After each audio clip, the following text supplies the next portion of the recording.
De la nuit noire naît la lumière, du froid perçant vient la chaleur, en Finlande plus qu'ailleurs.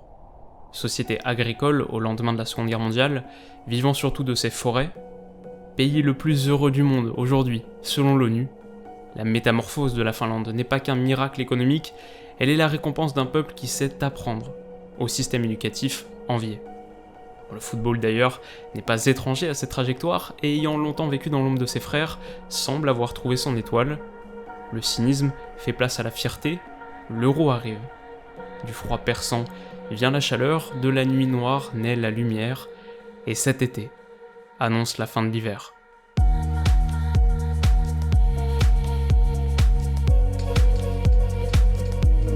Yo les amis, j'espère que vous allez tous très bien, et je suis super content de vous retrouver pour le deuxième épisode de Retour. Après avoir passé en revue la sélection italienne samedi dernier, avant un mystérieux troisième chapitre qui sortira donc samedi prochain, on s'intéresse ce week-end à la Finlande, dont il y a tant à dire, et qui vit depuis 1 an et demi un vrai rêve éveillé. Alors tout commence fin 2018, quand en battant successivement la Hongrie, l'Estonie par 2 fois, et la Grèce, les coéquipiers Teemu Pukki arrachent la première place de leur groupe de Ligue des Nations. Ce qui est à la fois un rare succès pour la Finlande du foot, on va y revenir très vite, mais aussi la promesse de disputer à minima les playoffs de qualification pour l'Euro 2020, ils n'en auront pas besoin. Et à la faveur de succès précieux contre l'Arménie, la Grèce à nouveau, ou la Bosnie, malgré 2 revers in extremis concédés face à l'Italie, les Hibou Grand-Ducs, le surnom de la sélection, s'offrent une avant-dernière journée historique face au Liechtenstein. En cas de victoire, ils composeront définitivement leur billet pour l'Euro. La tension s'installe alors, mais un but rapide de Jesse Tuominen, le premier de sa carrière en sélection, suivi de 2 réalisations signées Teemu Pukki, font basculer le pays dans le délire. Et Helsinki, glacial en novembre, voit sa température grimper de quelques degrés. Comment expliquer cette euphorie ? Il y a plusieurs facteurs et c'est une histoire vraiment passionnante, mais on en dit sans doute l'essentiel quand on sait que la Finlande ne s'était jusqu'alors jamais qualifiée pour un Euro et jamais non plus pour une Coupe du Monde. En 1980, le championnat d'Europe des nations italien est raté pour 1 point. En 86, le mondial mexicain leur échappe d'un rien. Et malgré le succès phénoménal de Jari Litmanen, premier finlandais à remporter une Ligue des Champions, médaille de bronze du Ballon d'Or 95, relève de Bergkamp à l'Ajax et joueur superbe, malgré les triomphes à Liverpool de Sami Hyypiä, régulièrement capitaine des Reds au tournant du millénaire, ou malgré les 64 caps de Teemu Tainio, la Finlande enchaîne les déceptions, toutes cruelles par définition, mais nulle plus brutale que celle de 97. En clôture des éliminatoires pour la Coupe du Monde en France, les hommes de Richard Müller-Nielsen n'ont besoin que d'une victoire contre la Hongrie pour accéder aux playoffs, mais menant 1-0, ils concèdent ce but, dans l'ultime seconde de l'ultime minute du temps additionnel. Et alors pour avoir regardé cette semaine, dans les derniers jours, plusieurs vidéos documentaires sur le foot en Finlande, je sais que ce match s'est vraiment perçu comme le drame de leur histoire footballistique. Alors chez nous on parle souvent de France-Bulgarie 93, ok, mais il faut imaginer ce que ça peut représenter pour une équipe qui a jamais disputé de tournoi international et qui subit ce scénario invraisemblable. C'est un match qui a vraiment créé un traumatisme profond, qui a longtemps entretenu une culture de la défaite, et quand on sait que les Finlandais ont déjà un fort penchant pour l'autodérision, on peut imaginer ce que ça peut donner, mais ça s'est transformé en quelque chose de plus en plus pessimiste, de plus en plus cynique, et c'est aussi pour ça que cette qualification a été reçue avec autant de bonheur. Elle libère un peuple de ses démons footballistiques, lui permet de rêver du même succès que la Finlande connaît ailleurs. Le sport automobile bien sûr, mais surtout hockey sur glace, dont les Lions sont les champions du monde en titre. D'ailleurs, et si on rembobine un peu le fil, c'est en partie le succès écrasant de ces autres disciplines, bien sûr, qui a longtemps éclipsé le foot, qui a longtemps retardé son développement. Mais dans une histoire qui rappelle celle de l'Islande il y a quelques années, dont on avait parlé ensemble, la fédération finlandaise a investi des moyens considérables, a rénové ses infrastructures et bâti de très nombreux terrains couverts, qui sont au centre de la stratégie footballistique du pays. Aujourd'hui donc on a un sport dont la popularité explose, qui gagne environ 10% de licenciés chaque année, et si les ambitions d'un pays de 5 millions d'habitants se heurtent nécessairement à une forme de plafond démographique, l'histoire du foot a prouvé que la passion peut transcender même les plus modestes populations. Ce sera peut-être le cas de la Finlande, en tout cas elle est sur la bonne voie, et à ce titre son effectif est étrangement rassurant. Car dénué de stars, il n'est pas le reflet d'une quelconque génération dorée, on n'y lit pas une exception historique. Avec des moyens corrects, sans plus, le sélectionneur ex-instituteur Markku Kanerva a bâti un groupe soudé et un collectif performant, capable d'évoluer dans plusieurs configurations tactiques. En éliminatoire, on a vu à 3 reprises un 4-2-3-1, 5 fois ce 4-4-2, notamment à l'occasion du match historique face au Liechtenstein, et même 2 systèmes à 5 défenseurs contre l'Italie, un 5-3-2 en mars 2019, un 5-4-1 en septembre. Celui qui bouge jamais en revanche, c'est bien le gardien de Leverkusen, Lukas Hradecky, qui a disputé toutes les minutes de son club en 2019-2020, a découvert les joueurs de la Ligue des Champions aussi, et qui est un incontournable de la Bundesliga depuis 5 saisons. Il vient de fêter ses 30 ans, manque parfois de régularité, mais décisif en éliminatoire avec 6 clean sheets, la Finlande lui doit beaucoup. Il sera vraisemblablement suppléé par Jesse Joronen, 26 ans, titulaire à Brescia en Serie A, et par le vétéran Anssi Jaakkola, qui a baroudé un peu partout, de Sienne à Kilmarnock en Écosse, au Slavia Prague ou à l'Ajax Cape Town en Afrique du Sud, avant d'atterrir au Bristol Rovers cette saison, dont il est le titulaire. C'est un membre important du vestiaire. Alors une ligne plus haut ensuite, la charnière centrale n'est pas particulièrement étincelante. Joona Toivio et Paulus Arajuri auront tous les deux 32 ans cet été. Le premier joue au BK Häcken en Suède, le second en D1 chypriote à Paphos, donc loin d'être des stars. Ils ont en revanche toujours donné satisfaction en sélection, et avec Hradecky forment la base de la colonne vertébrale finlandaise. À gauche, le titulaire habituel est le latéral de Genk Jere Uronen, qui a connu une première partie de saison pleine et a lui aussi disputé la Ligue des Champions, mais longtemps blessé en fin d'année, il faudra surveiller sa condition physique. Alors qu'à droite, l'expérimenté Jukka Raitala vient combler un vrai vide à ce poste.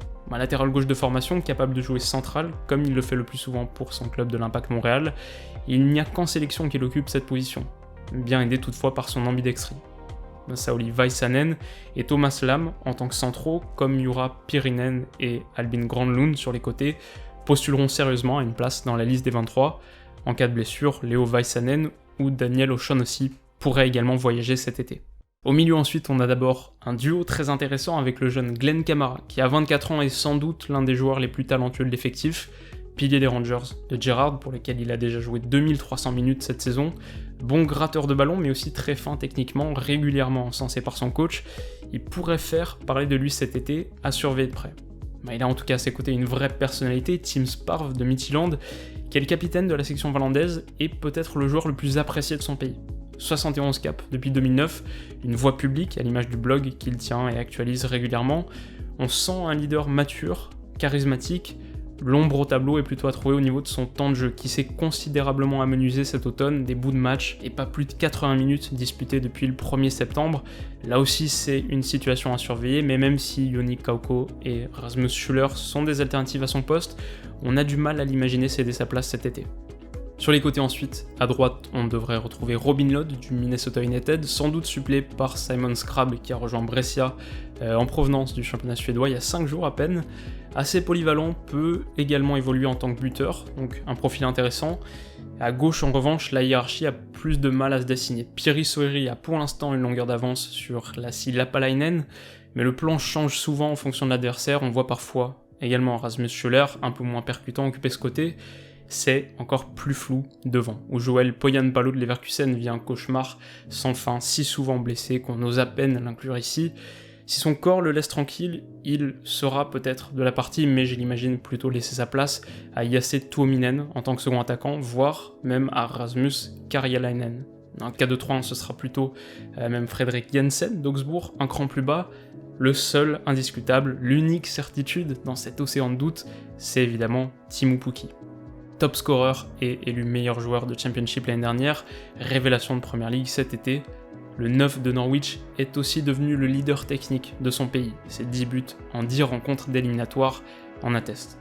Alors on pourrait ensuite avoir encore quelques surprises. D'ici juin, on parle beaucoup en Finlande d'un potentiel retour de Roman Eremenko, suspendu 2 ans pour dopage et à nouveau sélectionnable. Beaucoup y sont favorables, c'est une histoire à suivre. Et puis Niklas Moisander du Werder fait aussi partie des potentiels revenants, mais il leur sera peut-être difficile d'intégrer un vestiaire uni ayant décroché une qualification historique et que celui qu'on surnomme Ribe souhaitera sans doute récompenser. Alors quelques mots sur le groupe de la Finlande maintenant, un groupe B très intéressant et assez relevé puisqu'ils affronteront d'abord le Danemark à Copenhague, la Russie à Saint-Pétersbourg, puis la Belgique, un des cadors du tournoi. Bien sûr, on évoquera ces 3 nations de manière approfondie dans les épisodes de retour qui leur seront consacrés, Mais personnellement, j'aurais un œil particulièrement attentif sur, je pense, la deuxième rencontre face à la Russie, qui est un pays limitrophe de la Finlande, un pays avec lequel ils ont entretenu une relation historique assez intéressante, parfois tumultueuse, un peu tendue. D'ailleurs, si vous l'avez pas vu passer, je vous recommande très vivement à ce sujet le dernier livre de Jared Diamond, Upheaval, dont le premier chapitre est consacré à la Finlande, son rapport très particulier à l'URSS post-Seconde Guerre mondiale. Ça dit beaucoup de choses de la culture finlandaise, et c'est un cas diplomatique franchement passionnant. Mais pour revenir au foot, donc, est-ce que la Finlande remportera l'Euro 2020 ?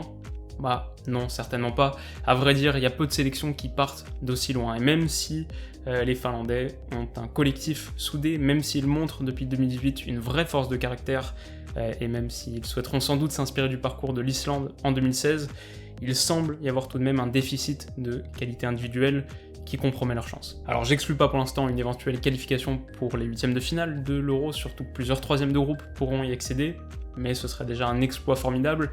C'est aussi un scénario que j'espère, parce que cette équipe m'a touché et qu'elle exprime beaucoup de choses qu'on aime voir, sur le terrain comme en dehors. En tout cas voilà les amis, c'est la fin de ce second épisode de Retour, j'espère vraiment qu'il vous a plu, et si c'est le cas, pourquoi pas le souligner avec un petit like. Vous avez été nombreux à le faire sur mon analyse de Kike Setien, et ça lui a permis d'être brièvement en tendance de YouTube France, donc merci beaucoup. Un grand merci également à Nicolas du site Nordisk Football, qui m'a fourni vraiment de précieux renseignements, m'a permis d'affiner aussi en grande partie la liste des 23 joueurs finlandais pressentis pour l'Euro. Comme j'ai dit sur Twitter, c'est vraiment ces personnes qui expriment le mieux la passion du foot, et c'était un vrai plaisir d'échanger avec lui. Enfin, la dernière nouvelle, quelque chose d'assez original, c'est que mardi soir, je vais commenter pour la plateforme numérique de France TV Sport, je vais commenter OL Lille, la demi-finale de Coupe de la Ligue. Donc voilà, si au lieu d'allumer la télé, vous allez sur le site internet ou sur l'appli, j'imagine qu'il y en a une, bah vous pourrez me retrouver en train de commenter le match, en tout cas d'essayer. Et on m'a aussi donné 2 places pour la rencontre au stade, donc je vais sûrement organiser un petit concours sur Twitter, si ça vous intéresse, vous savez où aller. En tout cas, quoi qu'il en soit, et d'ici là, je vous souhaite de passer une excellente journée. On a un super week-end qui s'annonce, donc j'espère que vous pourrez en profiter. Et puis, surtout comme d'habitude, prenez soin de vous, et on se dit à très vite. Bisous.